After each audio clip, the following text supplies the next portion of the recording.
जी, आप मुझे सुन पा रहे हैं?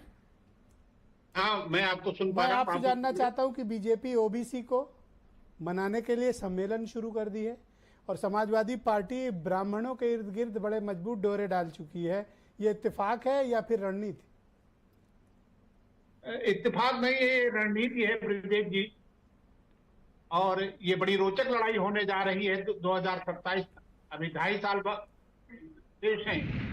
और जो लड़ाई आपको दिखेगी, ये लड़ाई जाति समीकरणों के इर्द गिर्द घूमेगी, उसी के इर्द गिर्द रहेगी।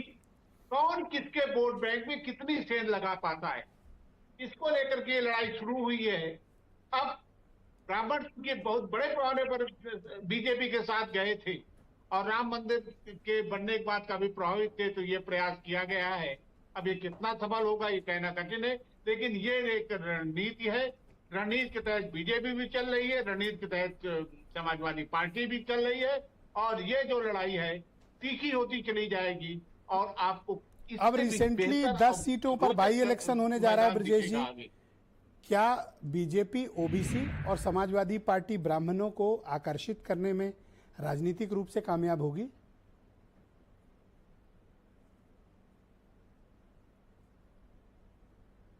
ब्रजेश जी सुन पा रहे हैं? आज कुछ कनेक्टिविटी की प्रॉब्लम चल रही है, हम ठीक कराएंगे। प्रियंका जी मेरे साथ मौजूद हैं। ये क्या बाई इलेक्शन के चक्कर में हो रहा है? ब्रजेश जी सुन रहे हैं मुझे? देखिए, मुझे लगता है हाँ, सुन रहा हूं। या प्लीज कंटिन्यू। हाँ, क्या बताएं आप, क्या मैं ये पूछ रहा था कि रिसेंटली जो अभी होने जा रहे हैं, अभी कुछ वक्त के बाद बाई इलेक्शंस, क्या ओबीसी को मनाने के लिए और समाजवादी पार्टी ब्राह्मणों को आकर्षित करने में कामयाब होगी या अभी शुरुआत है? ये अभी शुरुआत है ब्रजेश जी। अभी क्योंकि बीजेपी को भी झटका लगा है और समाजवादी पार्टी एक नया प्रयोग करने जा रही थी, जिससे काफी पहले से जो पीडीए जो बनाया गया था उसमें इनका स्थान नहीं था, तो अब उन्होंने नया स्थान खोजा है, नई जगह दी है। तो अभी इसका बहुत ज्यादा असर नहीं होगा, लेकिन असर अब धीरे धीरे होगा। अभी आगे पता चलेगा कि ये जो वोटें चली जा रही हैं, ये जो रणनीति चली जा रही है, क्या बैकवर्ड जो था, जो रूट गया था बीजेपी से, क्या उसके पाले में जाएगा? क्या ब्राह्मण बीजेपी को छोड़ करके समाजवादी पार्टी की तरफ जाएगा? ये प्रयोग मुलायम सिंह करते थे।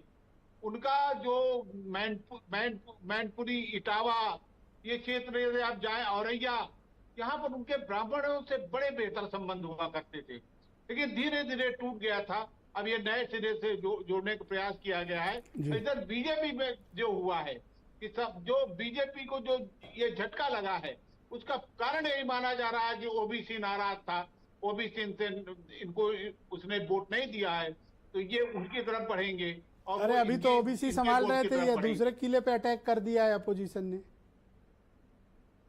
किसने अटैक किया जी? भाई अपोजिशन ने अभी बीजेपी के ओबीसी किले में सेंध लगा के वहां कब्जा कर लिया।